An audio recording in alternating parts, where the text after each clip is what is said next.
Hello दोस्तों, तो आज हम जानते हैं श्री जगन्नाथ धाम जी के बारे में। जी हाँ दोस्तों, बहुत समय पहले मालवा देश में एक महान राजा रहते थे। राजा इंद्रद्युम्न। वे भगवान विष्णु के परम भक्त थे। एक रात उन्हें स्वप्न में दिव्य दर्शन हुए। स्वप्न में भगवान श्री जगन्नाथ जी ने कहा कि हे राजन, धरती पर मेरा एक अद्भुत स्वरूप नीलमाधव के नाम से छिपा हुआ है। उसे खोजो और उसकी स्थापना करो। दोस्तों, राजा जागते ही बेचैन हो उठे। उन्होंने सबसे बुद्धिमान ब्राह्मण विद्यापति को उस दिव्य स्वरूप की खोज में भेजा। कई जंगलों और पर्वतों को पार करने के बाद विद्यावती एक आदिवासी गांव में पहुँचे। जब वो आदिवासी ग्राम में पहुँचे जहाँ विश्ववसु नामक भक्त गुप्त रूप से भगवान नीलमाधव की पूजा करते थे। दोस्तों, विश्ववसु किसी को भी भगवान के दर्शन नहीं करवाते थे, लेकिन बहुत आग्रह करने पर वे विद्यापति को साथ ले जाने को तैयार हुए। उन्होंने उसकी आंखों पर पट्टी बांध दी ताकि रास्ता कोई जान ना सके। परंतु चतुर विद्यापति ने रास्ते में सरसों के दाने गिराने शुरू कर दिए कि ताकि वो उस रास्ते का पता लगा सके। जब दोस्तों वे गुफा में पहुँचे तो भगवान नीलमाधव की दिव्य छवि देखकर मंत्रमुग्ध हो गए और वहाँ अद्भुत प्रकाश था और वातावरण भक्ति से भरा हुआ था। दोस्तों, गुफा में तो जब वो विद्यापति ने भगवान की छवि को देखा तो वो भगवान की छवि को देखते ही रह गए और मंत्रमुग्ध हो गए।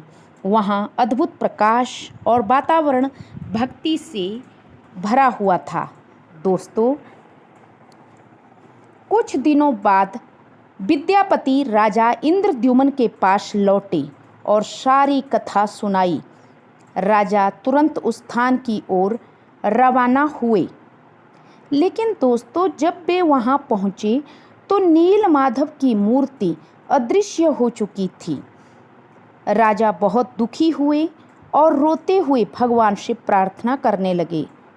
दोस्तों, राजा को दुख हुआ कि मैं इतने दूर यहाँ विद्यापति के साथ आया और भगवान की मूर्ति क्यों अदृश्य हो गई।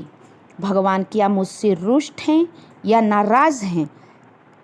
दोस्तों, तभी आकाशवाणी हुई कि हे राजन, समुद्र तट पर तुम्हें एक दिव्य दारू अर्थात पवित्र लकड़ी मिलेगी। उसी से मेरा नया स्वरूप बनाओ।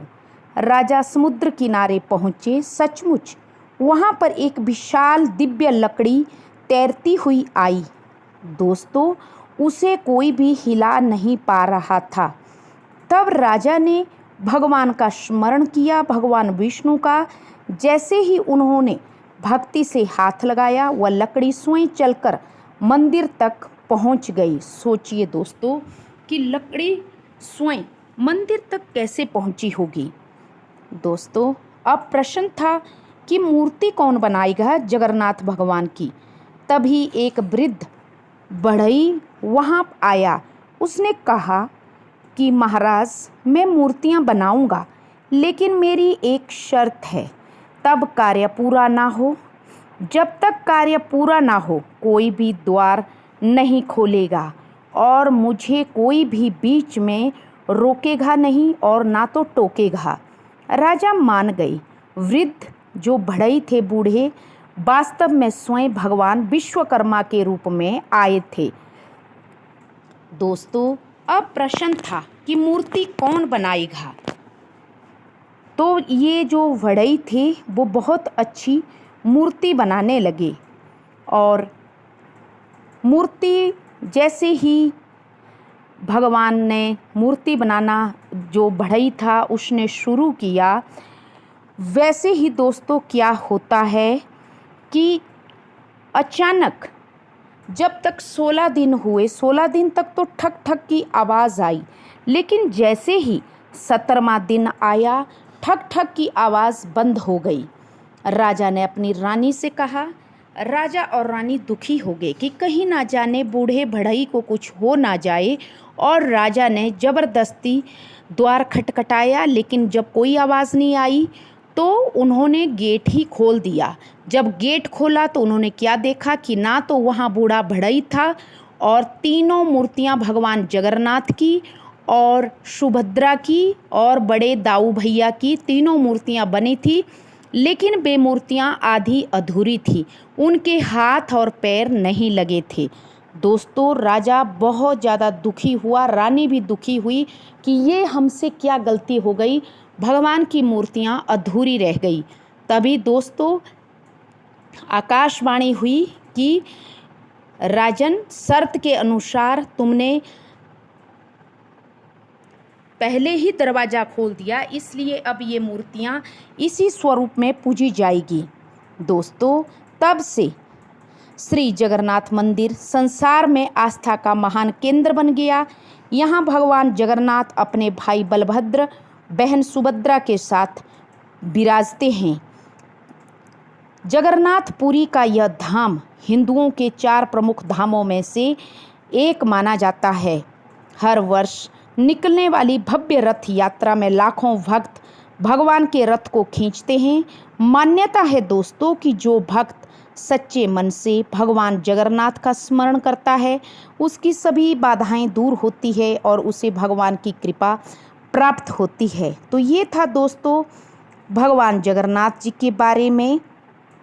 आशा करती हूँ आप सबको मेरी ये जगन्नाथ भगवान की कहानी पसंद आई, और अगर आप सबके समक्ष पास समय है तो ज़रूर जगन्नाथपुरी में जाएं, भगवान जगन्नाथ, बलभद्र और सुभद्रा के दर्शन जरूर करें।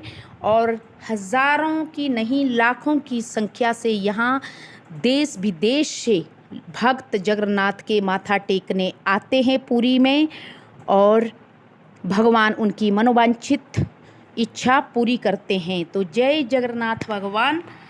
Thank you.